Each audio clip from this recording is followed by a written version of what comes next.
Hello and welcome to Temple of Akasha, the home of embodied spirituality, with me, Natasha. So today's video is part 2 of the Lightworker series, helping you to remember who you are and why you're here. This is a video that I've been sitting on for weeks. You may have noticed a bit of a gap between when I posted the first video and now, and that's because I've been moving through a very intense purification process personally, and also because the message and the information I want to share today is really rich, complex, multifaceted, and I've needed to assimilate in my own system the vast array of potentialities that we are dealing with as we move into this pivotal time in human history, so that I can share with you what's most important in this video. So thank you for your patience in waiting for me to transmit this message. So part 1 was dedicated to helping you as a light worker understand who you are. I hope that video served. And part 2 was really dedicated to helping you remember your mission, why you came here. Because as I mentioned in the first video, when we enter into these human bodies, we move through a process of falling asleep, if you like. We become unconscious to our true nature and to the true nature of this reality. And so this awakening or remembrance process is about deconditioning. It's about allowing the old archaic programming that humanity has inherited to fall away, all of the fear, the egoic tendencies, the ancestral karma, the programming that keeps us locked into the limited, small, scared self.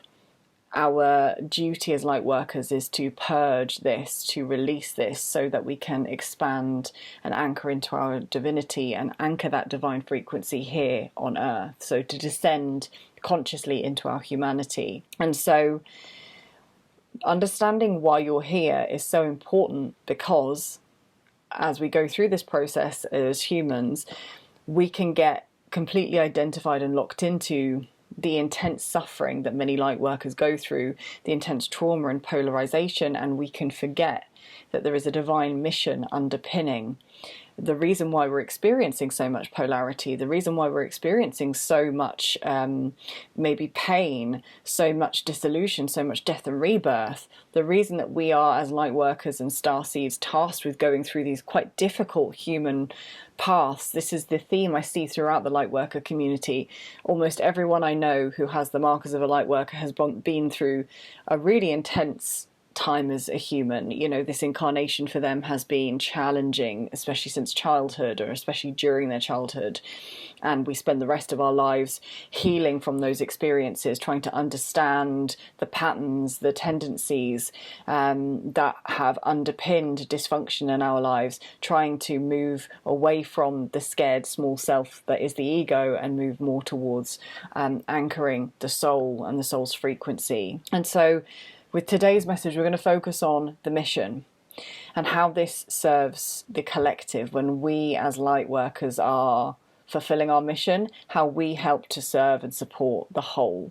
Because although it feels very individual to us, our own awakening process, we are in fact part of an unfolding, an evolutionary unfolding that is affecting every single being on the planet and the earth itself. And we are all moving through this process at different stages and at different paces. So I've got some notes. I may look at those notes throughout this video, because there's a lot that I want to get stuck into, and there's a lot to communicate with you, and I want to do that in a way that's concise and as helpful as possible. So let's just dive right in to what your mission as a light worker is. If you've come into a human body at this time on earth with the awareness that you are a light worker, that you may have starseed origins, that you are here to support the human evolutionary process from a place of service and love, the reason you're here is because you are here to be a bridge. You are here to be a bridge between the old way, the old world, and the new way, the new world. That is the most simple way of defining your mission. Of course, it's much more rich and complex than that, but that is the simplest way of describing the mission of a light worker, to be a bridge at this time, at this specific time. Those of us that have been on an awakening journey for a while will know that it has been incredibly intense. It has been incredibly challenging to be human, especially over the last couple of years, but it has been becoming increasingly more difficult as we awaken to move through this human experience from the level of the physical. Many light workers have moved through intense purification of the physical body, and so there are lots of physical symptoms that arise during this process. Emotionally, mentally, we go through such intense death and rebirth, ego dissolution, dark nights of the souls. This is this time on earth is an initiation for the soul, and for light workers. Many of us have been exposed to a very challenging path, perhaps Kundalini awakenings, twin flame journeys. And so, it can be challenging to anchor in the knowing that actually we are the ones here to support and hold space for the collective as the collective death and rebirth process happens. But that is exactly why we're here. And the reason why it's been so intense for this community is because we are the ones that we have to cut through the bush, the density. We have to be the ones that are carving out the path for others to follow us. We have to move through the embodied experience and understand this process from the inside out so we can guide others from a place of integrity and wisdom rather than from the mental faculty or from power or ego. We are being asked to be humble guides, be humble torchbearers of the light as humanity moves through its own dark night of the soul and death process. So the way in which you are a bridge, the way in which you become a bridge for humanity, is to do your deconditioning work, which means that you focus on understanding why it is you want what you want, why it is you do what you do, understanding what is driving your presence in the world. Is it your conscious choice? Are you consciously choosing the behaviors, the tendencies, the actions, the mindset choices, the habits, whatever, relationship styles? Are you consciously choosing those things? Or have you been conditioned?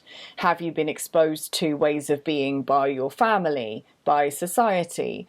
Even have you inherited it through your ancestral line, and are you repeating those ways of being on autopilot unconsciously? That's what deconditioning means. It means to become aware of what is conditioned, what is a response or a reaction that is not a conscious choice.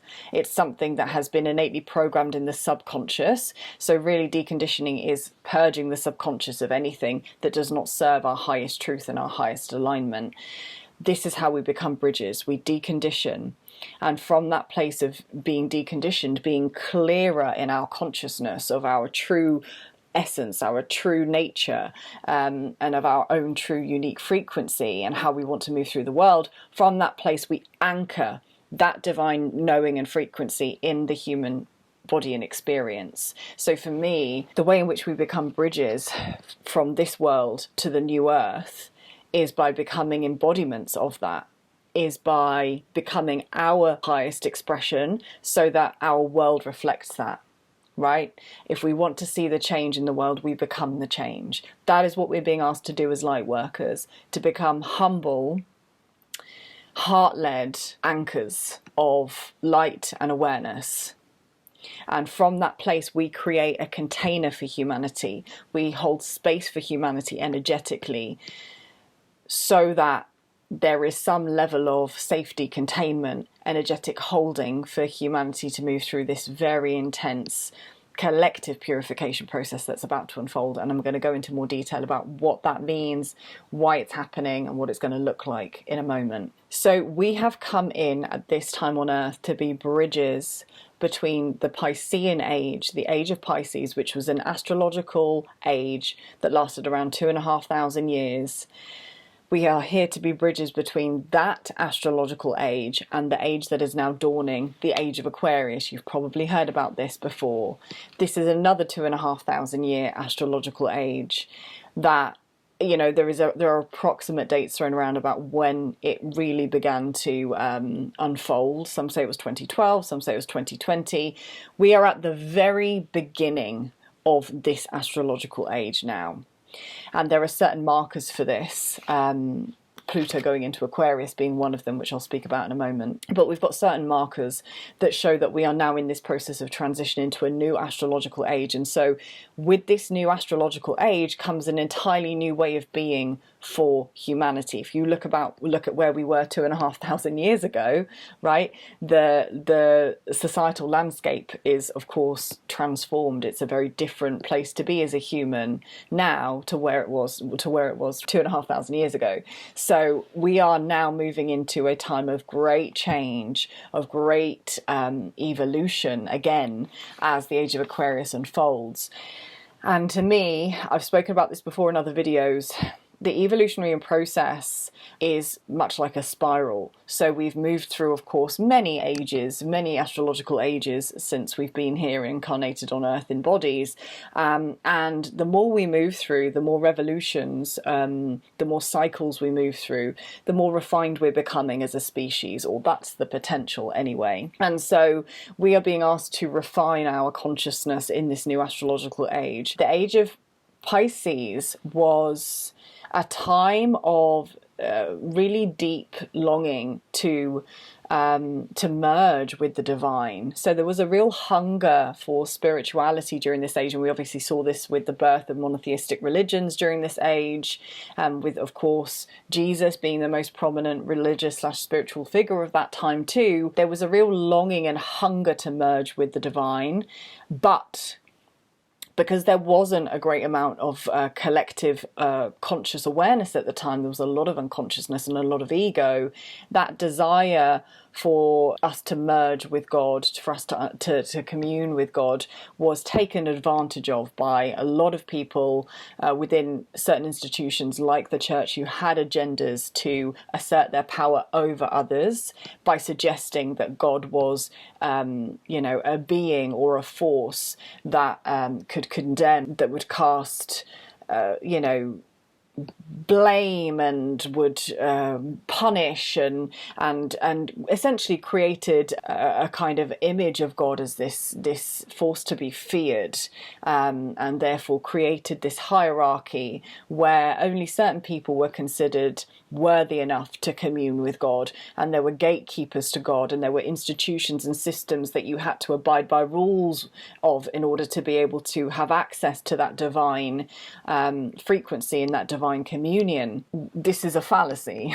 Of course, this is a fallacy. God is not a being. This is another video I'll make about the nature of God, because God has been so wrongly personified by the arrogance of humans that have come before this time. And actually, God is the universal intelligence. That the God is just one word, and human language is so inept at trying to encapsulate and capture the true essence of the divine. God, universal intelligence, the universe, great spirit, whatever word term you want to use for this force, it is the consciousness, the essence that underpins all things, that animates all things, including you and me. We are all expressions of, embodiments of this force. We are not separate from this force. And so now that the age of Pisces has come to an end, so too will the illusions and the systems, the structures that were founded during that time that were not built on truth. So what we will see during this time between the old age dissolving and falling away, the Piscean paradigm dissolving, and the age of Aquarius burgeoning, what we will see is a lot of death and destruction and the collapsing of systems that were established during that time. This also includes financial structures. This includes educational systems. This includes the medical industry, medical healthcare industry, pharmaceutical industry, governments, ways of being that were established during that time that were built on hierarchy, power, ego, greed, divisiveness, separation. anything that was established during that age that was not built with heart, service, community, love, God, right, and whatever term you want to use for that force, that were not built with those things at the center, those systems, infrastructures, ways of being will dissolve, and they are going to start dissolving very quickly. I will talk about this in a bit more detail, but we are now at this time where we're going to see these ways of being and systems collapsing very tangibly within a very short space of time, and I'll go on to speak about this soon. But what I also want to say at this point about the age of Aquarius is that, as with all things, there is a higher expression and there is a shadow potential with all things, right? There is the higher timeline, and then there is the lower timeline. There is the empowered and there is the disempowered. There is the highest expression of Aquarius, and then there is the shadow expression of Aquarius. And so there are no guarantees for this astrological age that's dawning. There are potentials, and it is our choice as individuals and as a collective to decide, are we going to choose to approach this process of transformation, this process of evolution, and this process of great change? Are we going to choose to harness this time so that we can be rebirthed into a higher potential? Or are we going to fall into the same trap that was moved through during the times of Atlantis? So we're actually moving through quite a significant karmic cycle right now as a humanity, where we're reaching a similar choice point. During the Atlantean age, there was great technological advances. There was a higher state of awareness that had been established, but it was not being used for the highest good, and so that civilization collapsed. We are at a similar choice point timeline now, whereas as a humanity, we're being faced with choices about how we choose to move forwards, and whether or not we're going to choose an organic evolutionary timeline, one which really allows us to anchor our divinity and really become fully expressed in our divinity in human form, and therefore really allow a beautiful world to blossom before us? Or are we going to choose the inorganic devolution timeline, which I've spoken about in another video, but I will touch on here, which is marked by the unfolding presence of AI, as well as other things like potential nuclear war. So we've got, two very different potentialities, and these are the generalized timelines, by the way. Of course, there are many other possibilities, but these are the two general timelines that humanity is being faced with at this point. So let's just touch on Pluto moving into Aquarius, because this kind of begins this is the inception point of this process. So at the time of filming this, I'm filming this kind of on the eve of the Aries new moon, not the literal eve, but just as we're approaching the Aries new moon, at the as we're approaching the spring equinox as well. So lots of initiatory energy present right now, lots of rebirth energy, right? So we're moving from the winter, the season of death, of dissolution, of the void space, into rebirthing in spring. We're moving from the end of the zodiac year with Pisces, and we're moving into Aries now. So Aries marks the beginning of a new zodiac year, and then coupled with this rebirth energy and this particular portal, we've got Pluto, the planet, the scorpionic planet, the planet of death and rebirth, a very spiritual planet, moving into Aquarius, which is happening, I believe, on the 23rd of March of this year. And this, to me, is the marker, the tangible marker of the age of Aquarius really beginning to unfold for us. And I've been saying this on my Instagram and to people in my community. To me, this is the decade that we incarnated for. 2020, of course, we saw the pandemic, COVID, but we could say that was just a taster of what's to come. We had that marking the beginning of this process, and now we're really going to be into the throes of it in the next couple of years. And so 2020 to 2030, this is the time that we incarnated for. As light workers, as star seeds, when we're talking about mission, we have been prepared for this moment in time.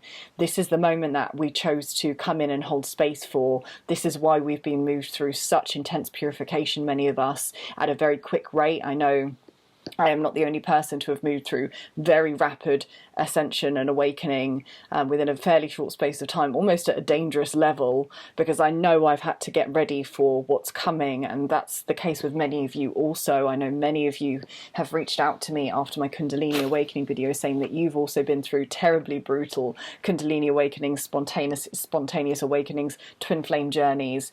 The reason is because we have had to get prepared for this time.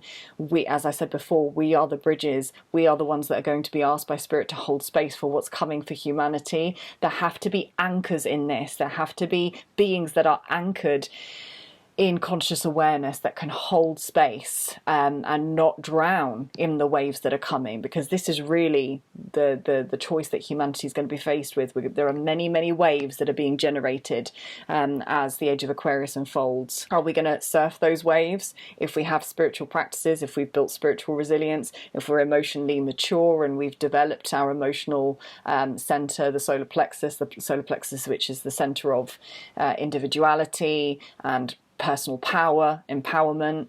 If we've developed this, we will be able to better surf these waves as opposed to drowning in those waves, which some will, unfortunately, some that are not prepared for what's coming. I want to just touch on that point about the solar plexus, because we are also moving through, according to the human design system in 2027, what's called the Great Solar Plexus Mutation.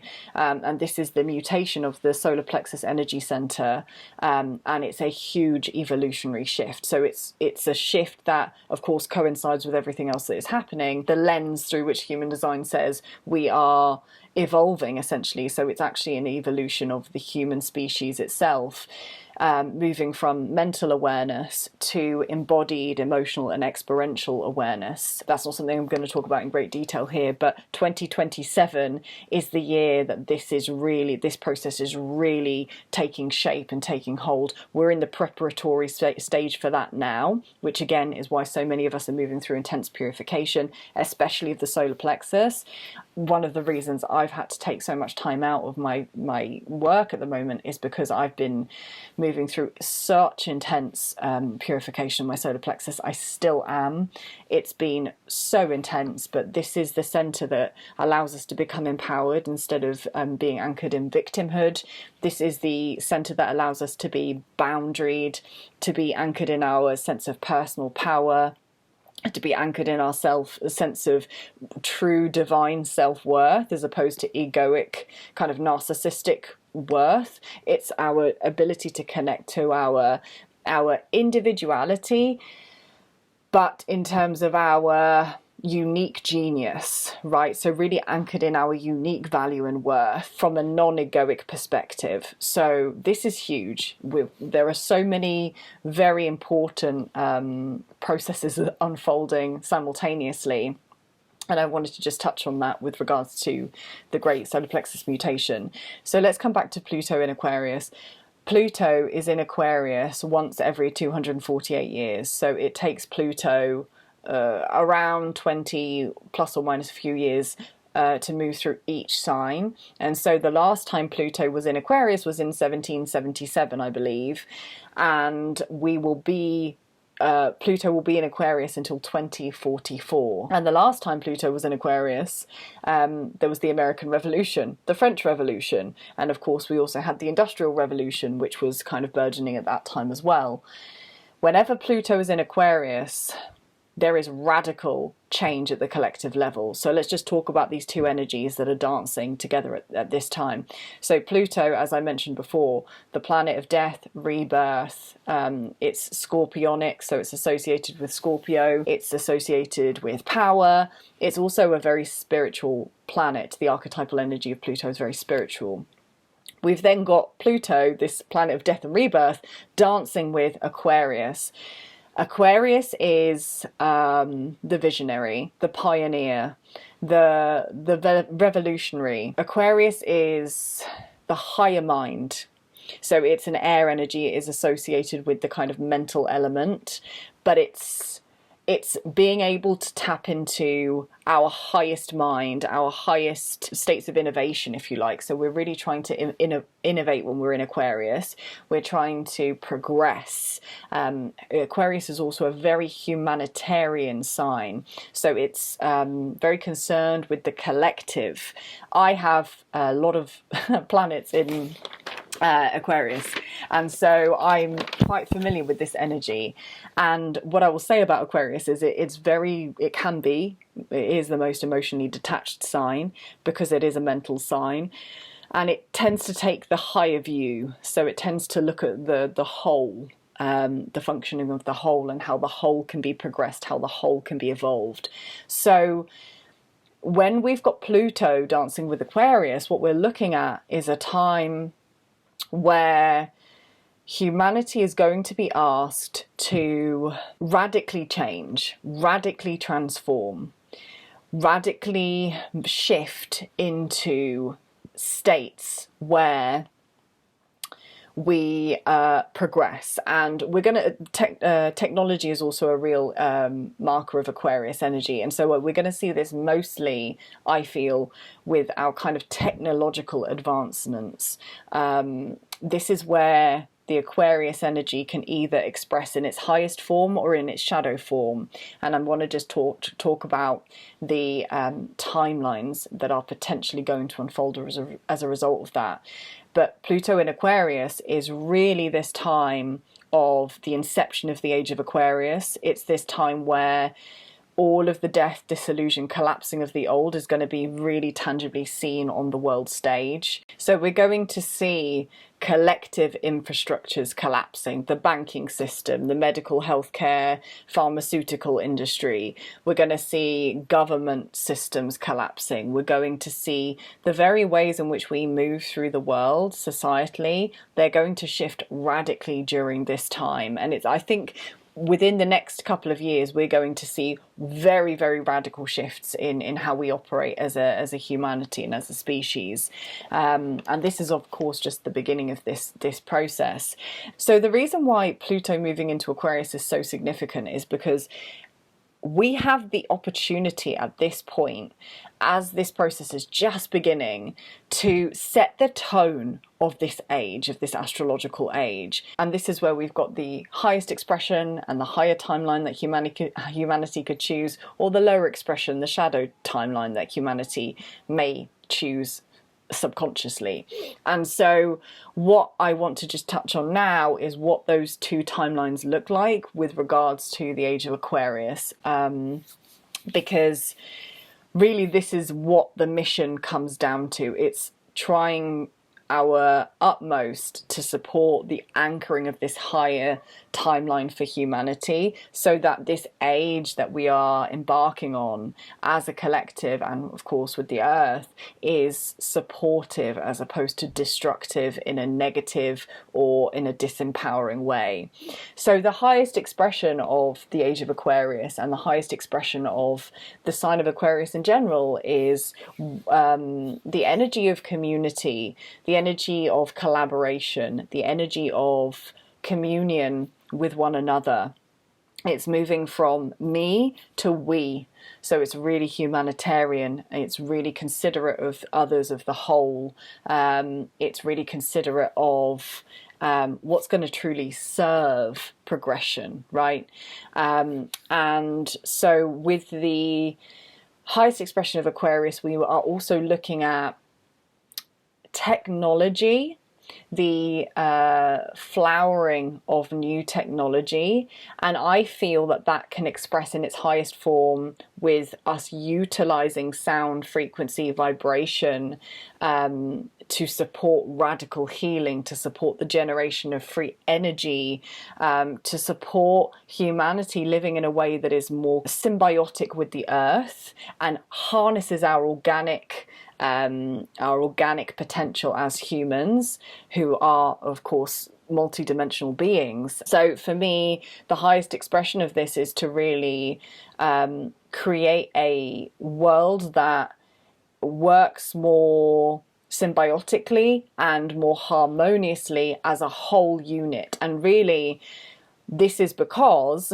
we are ultimately being asked to move from separation, division, divisiveness, this fragmented consciousness, back to unity consciousness, back to the anchoring of the singularity of God's source in physical form. And I will mention at this point the Twin Flame Collective, because actually the Twin Flame Collective has a very important role to play in anchoring this unity consciousness on Earth.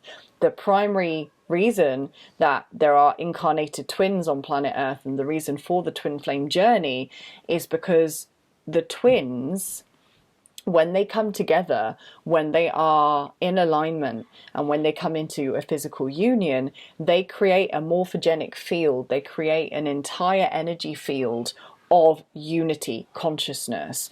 And so these pairs, these unified pairs that are anchored in unconditional love and unity, which is the core frequency of the twin flame union, because twin flames who are in union have alchemized their own inner wounding into a unified consciousness within. So they have already moved through that process within themselves, and they are now anchoring that unity consciousness within a physical polarity, a physical pair. And that's why it's so powerful, because it is the duality, the consciousness of duality of two moving into the consciousness of the singularity of one. So that the twin flame relationship and the twin flame dynamic has a very pivotal role to play in helping humanity to anchor this unity consciousness for the age of Aquarius. Another key feature of this time, off the back of the twin flame discussion, is the rising of the feminine consciousness on the planet. I know that I'm connected to many beings who feel that they're here to help anchor the empowered feminine consciousness on the planet, first by embodying that within themselves and then supporting others to do the same.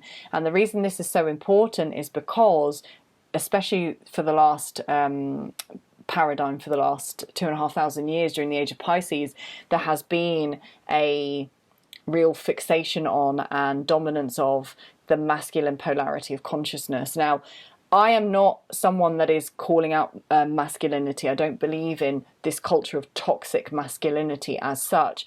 What I do feel is that when we have one pole out, which is more predominant than the other, and that is not tempered by the other pole, much like the yin yang, both are needed for divine balance and harmony. We see this all the time in nature, that there is a divine balance and a divine harmony established, this divine dance between polarities. And so if we have one polarity of consciousness that is more dominant and that suppresses, oppresses and denies the other, it becomes toxic just because it's not balanced. And we see this with the earth, right? The earth at the moment is being destroyed by this domination by this oppression of the human species. So our collective masculine consciousness that wishes to dominate the earth being a feminine in energy, we're seeing how there is an imbalance, how our domination over the earth is actually now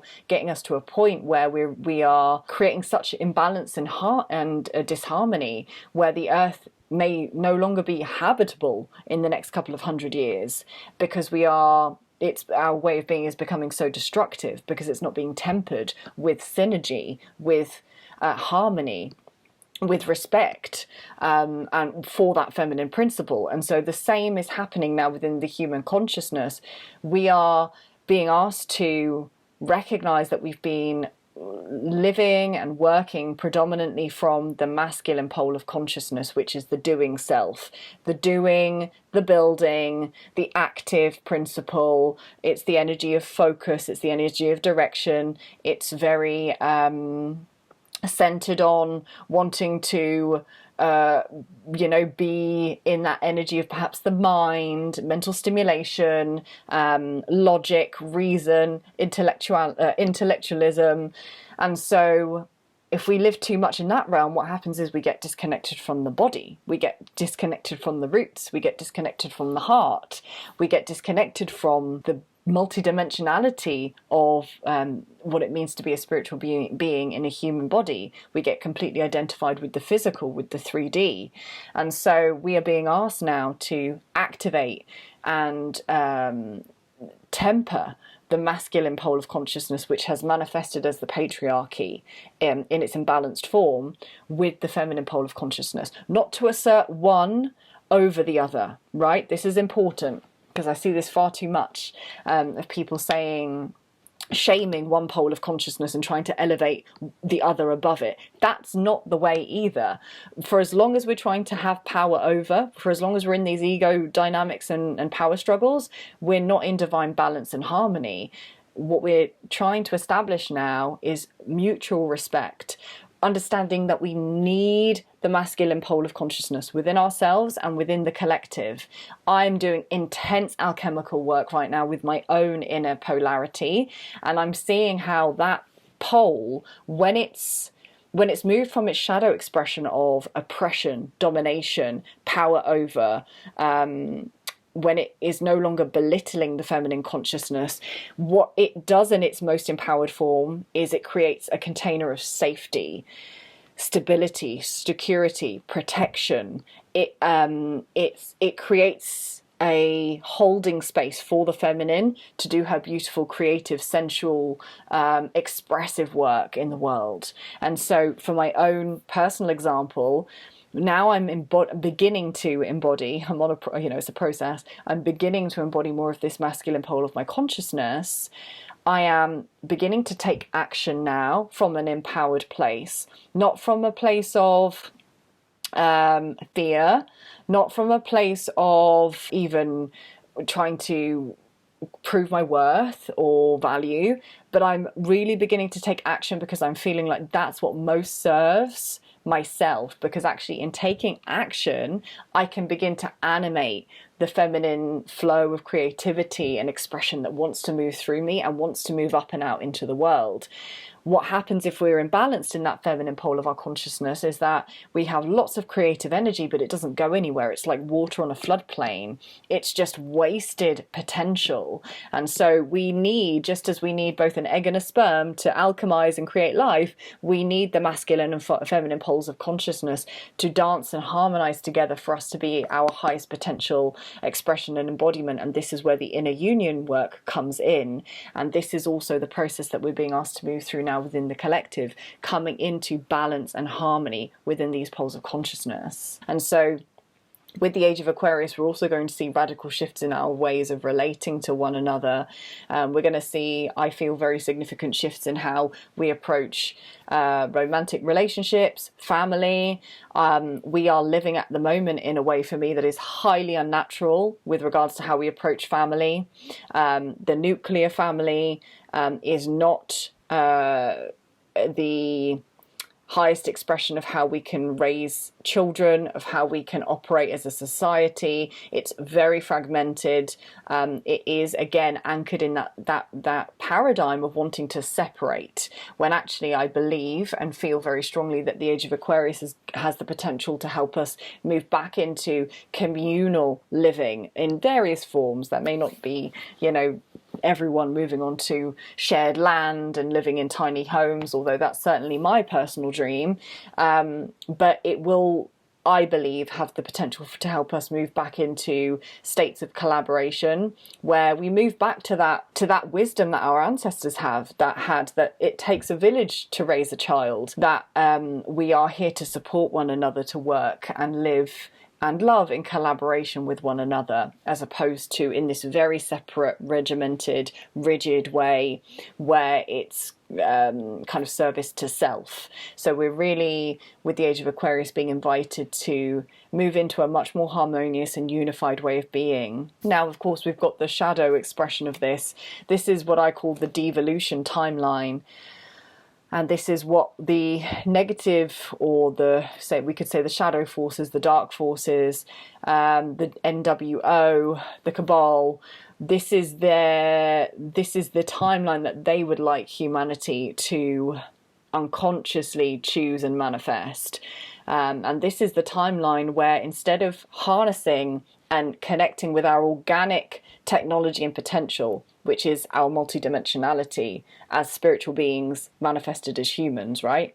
Instead of connecting with that organic technology where we have access to the Akashic records, where we have access to our psychic and multidimensional gifts and knowing, where we have access to the galactic community again, and we are actively involved in the galactic community again, where instead of harnessing and activating our full 12-strand DNA and being fully embodied divine beings, we instead outsource our power to artificial intelligence. And instead of connecting to God consciousness, we connect to the false tree of knowledge, i.e. the AI network. And so the lower expression of Aquarius in this sense is the potential for humanity to move down a timeline where we actually become dehumanized.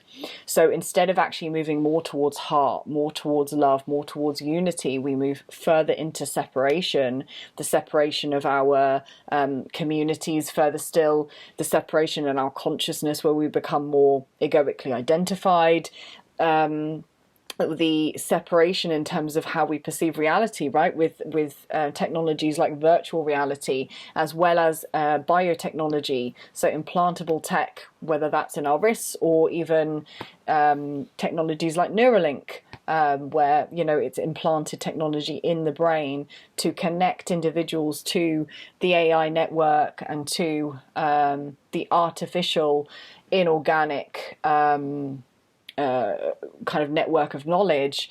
And so what would happen is the individual's consciousness would be so focused on the mind, the ego, mental stimulation, and that is going to really hamper this process of us moving into being more embodied spiritual beings, because it keeps us locked into the mental faculty and the egoic consciousness. So we've got two very different timelines that are potentially unfolding for humanity, and so our mission as light workers is to become embodiments of the timeline that we wish to see. If we wish to see unity in the world, we anchor in our own unified field, right? So we anchor within a unified space within ourselves. We do our inner work. We do our shadow work. We become aware of the ego's many guises and forms and structures.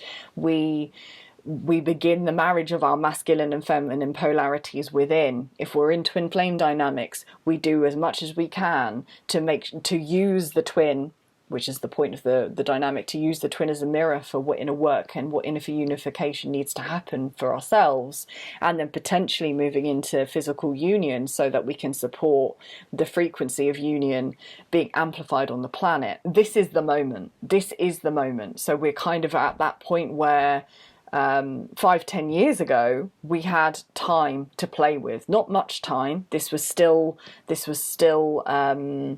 kind of a looming time for humanity, but we had a little bit of a wiggle room. Now the age is upon us, this time when we are needed in our most empowered states, in our most awake, aware, conscious, heart-centered states. This is the time we're needed now. This is the time we've been preparing for. And so with that being said, I want to just touch on how, as a light worker, during this monumental shift, which is essentially going to determine whether humanity survives, even, because another potential timeline, if we were to choose to anchor in our unconscious lower expression in the Aquarian age, is nuclear war.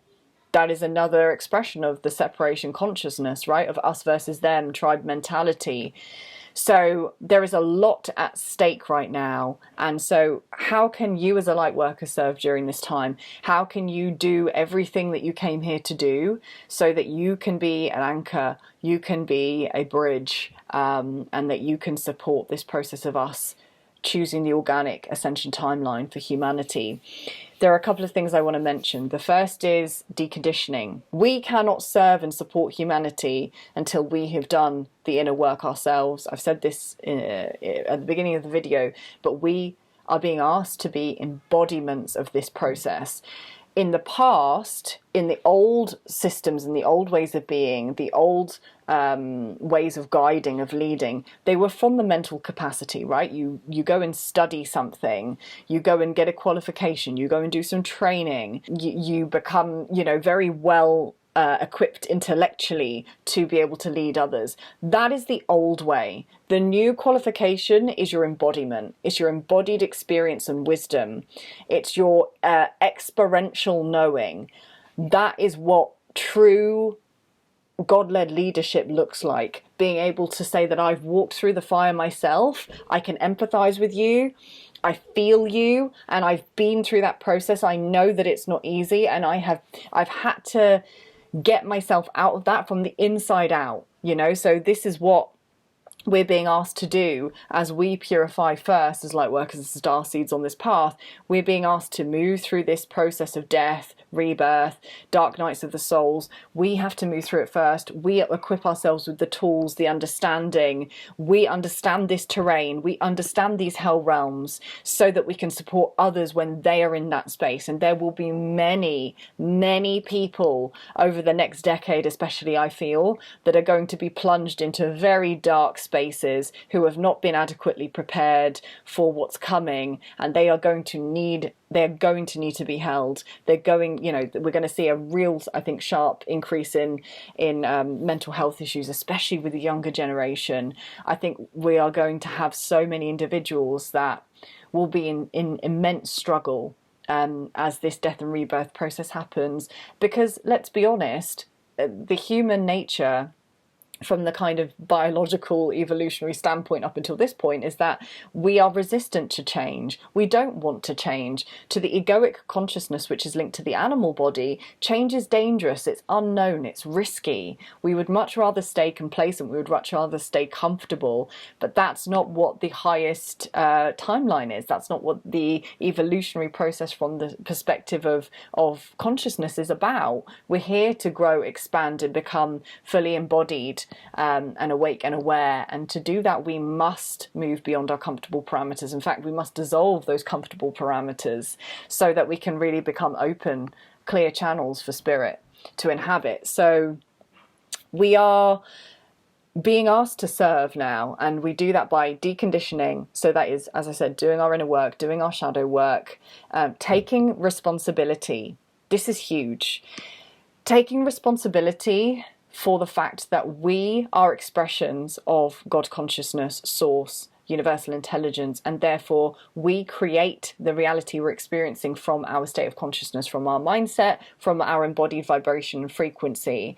Taking responsibility for the mindset, from how we handle our emotional experiences, from how we react or respond to others, from whether we are operating in the world from our mental faculty or from our hearts.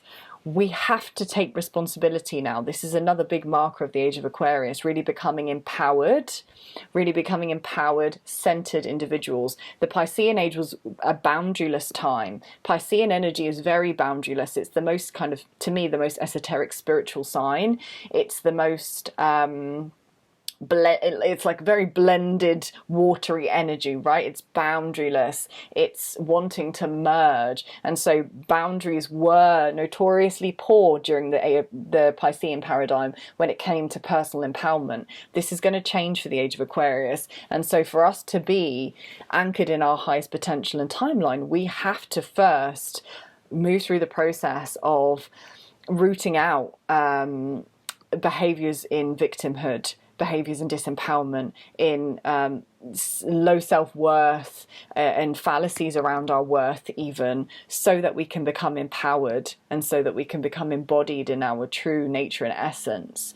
So deconditioning from the old egoic false stories and narratives, becoming clear channels for spirit to inhabit. Another major way to serve at this time is to move through this life experience 100% as your authentic self, right? Not holding any of you back, not trying to play small, not trying to shrink yourself, not trying to accommodate the opinions, the needs of others in a way that is detrimental to your organic way of being. Again, that was the old paradigm of codependency, of victimhood, of disempowerment, of martyrdom. That's not where we are now. We're being asked to become sovereign, empowered, and that means we stay in our own lanes. We take care of us, right? We are fully responsible for us. We're not dependent or in need of others taking care of us from a disempowered place. That's not to say that we don't support one another, but we dissolve those templates of codependency. We become empowered, and then we move through this life experience on our terms, on our organic, divine terms, right? So we really tune in to the heart, we tune into what our soul is asking us to do. We have the courage to act on that, because when we're being guided from that place, we're being guided towards our highest timeline, and therefore the highest timeline for humanity. And that also means having the courage to share our gifts, share our unique genius with the world, to meet our comfortable edge and those fear-based parameters, and to move beyond them, and doing this process again and again and again until we continue to dissolve the perceived limitations of the small self and we expand into our full nature and potential. And so sharing all gifts. If you've been sitting on something, if you've been sitting on a passion, if you've been sitting on a desire, if you've been sitting on or stifling a path, a way of being, action that you need to take, shifts that you need to make in your reality, now's the time.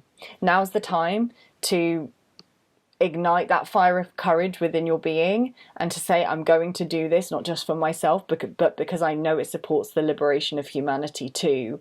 This is how you serve the whole. You are the whole embodied in, a perceived state of individuality. So never forget that you are such a powerful individual, because you are an embodiment of the whole. You are a microcosm of the macro. What you do when you move through life from an empowered place, you impact the vibration of the whole. As I mentioned with the twin flame dynamic, right? Those unified fields support the process of humanity resonating from a place of unification. So it's really important that you at this time hold nothing back. Humanity needs you 100% at your highest potential, whatever that means for you, doing whatever feels most juicy, most rich, most impassioning, that's not even a word, most enriching and enlivening for you. You at your authentic, unapologetic, dynamic, multidimensional capacity, you're operating from that place. That's what humanity needs from you right now. And it does take bravery, it does take courage, because we've got karmic and ancestral wounds from past experiences that tell us it's not safe. It's not safe to be, to share my gifts. Maybe you're a psychic or a healer. It's not safe to share my gifts because in another life I was burned for that. Because in another life, I was killed, I was condemned, I was alienated for that. Because there's an ancestral memory that being different is dangerous. We're being asked to transcend all of these historic karmic wounds and fear-based conditions now. We're being asked to choose love, choose truth, and to me they're synonymous, to choose those things over fear. And that is, again, how you choose, that is how you can support humanity. It's choosing love in each situation. Love for yourself, love for another, choosing to be the anchor of conscious awareness in your network. So this is another big thing. When we're on the evolutionary journey, many of us that are doing this intense spiritual work, we may not have other people around us that are choosing to live in this way. And so they may still be operating from templates of codependency or reactivity or, embodying a lot of ego. our divine duty is to hold space for that, to not to descend into battles of the ego, but to actually witness that that is just a program that's running for that person. Can we hold space for that? And can we choose to have compassion for that? And can we choose to move and respond and interact from a place that's going to generate more love and understanding in our connections, rather than more separation and division? And the last thing I want to mention is about spiritual resilience. If you are on this awakening journey and you've been through some of the things I spoke about earlier, a twin flame journey, a Kundalini awakening, perhaps intense mental health initiations, depression, anxiety, suicidal ideation, or any number of other initiatory paths, you have already been prepared spiritually. You've already been asked to be spiritually resilient many, many times. The reason for this is because your spiritual resilience, as I've said, is going to help you to surf the waves that are coming rather than drown in them. You are needed to be a life buoy, an anchor in these really tumultuous times. And so another way that you can serve is by continuing now more than ever to be really spiritually clean, spiritually contained, spiritually devoted. And what I mean by that is doing anything and everything in a consistent way that helps you to feel connected to your faith, connected to your heart, connected to God, source consciousness. Doing as much as you can on a daily basis to help remind you of your true purpose and your true nature, and helping you to continue to stay on track. So only recently I have realized that all of the tools I've been building over the years, my yogic practice, my mindset work, the energy work that I've been, you know, slowly remembering the potential of over the years, all of those things now I am using in combination. Every tool I've got in my toolbox, I'm utilizing now to help me surf my own personal waves and then the waves that are coming. So now I'm really hot on my spiritual hygiene and my spiritual practices, my morning practices, my evening practices, my sadhana. I'm doing my Kundalini yoga every day. I'm doing my deep meditation work every day. I have my yoga asana practice every single day to nourish my body. I'm doing my best to work out and nourish my physical body every day. I'm doing as much as I can to eat well. I'm doing as much as I can to be in nature in some capacity every single day. It's all hands on deck now. So we need to really prioritize conscious self-love and conscious self-care so that we can serve. We can't serve from an empty cup. We can only serve when we are full, when our cup is overflowing. If we try and serve from an empty cup, we're going to burn out. And we're not of any use to anyone if we're burned out, if we're fragile, if we are barely keeping our shit together ourselves, putting it bluntly. So the ways you can serve right now is to take everything that you've learned on your journey and apply it, right? Become embodied in it. What does embodiment mean? To me, embodiment is the lived expression of knowledge and of its wisdom. Lived wisdom. Become a living, walking, talking, breathing expression of the wisdom that you have learned or earned and experienced over the years, right? Become an embodiment, become a physical manifestation of all of that, the things that you know are true for you in your heart, that really serve truth, that serve love, that serve God. Become an embodiment of all those things now, because your individual frequency makes a difference. It supports not just you and your soul's own journey, but also it supports the collective and it supports your community, your network, those around you, even if that's indirectly. Even if you've got lots of people around you that appear asleep, that don't have any awareness of what's going on, that are not in any way spiritually attuned, your frequency impacts them whether you realize it or not, whether they realize it or not.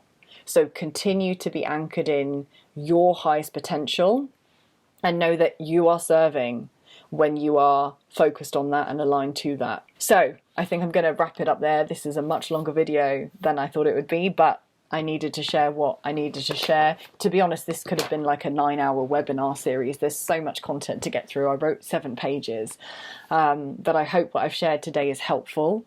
I hope it's helped to remind you that you are here as a multidimensional being with infinite potential that has simply been identified and has been invested in false stories, false limitations, false beliefs about your true nature and purpose. And it's time to release yourself from those false stories, beliefs, and ways of being so that you can shine and live a rich life and support others to do the same in your own unique way. And of course, I do offer a limited number of one-to-one sessions as well. If you feel called to work with me in any way, I have put those sessions down as twin flame sessions and spiritual embodiment sessions to do for those that are interested in body work. But really, I work intuitively. If you resonate with my work, if you're here on my channel and you would like some support from me based on what I've shared, based on my own embodied experience and wisdom, book a session and then we can work with whatever it is that you're showing up with in the session at the time. So I'm sending you so much love, soul family. This is an incredibly exciting time to be human. The changes we're going to move through will test all of us. And yet I have such immense faith and courage and excitement in my heart, because I know that what's coming for humanity is these are life-changing, paradigm-changing times, and we are the architects of that change, all of us, whether we're conscious of it or not. But those of us with conscious awareness are helping to really carve a timeline that's going to be supportive, nurturing, nourishing, flourishing for humanity, and that's incredibly exciting. So I'm sending you so much love. Take good care of yourself. Write any comments, questions, feedback in the comment section below. Please like and subscribe if you haven't already done so. It really helps the right people find my channel. And I look forward to connecting with you again in part 3 for the guided meditation and energy work.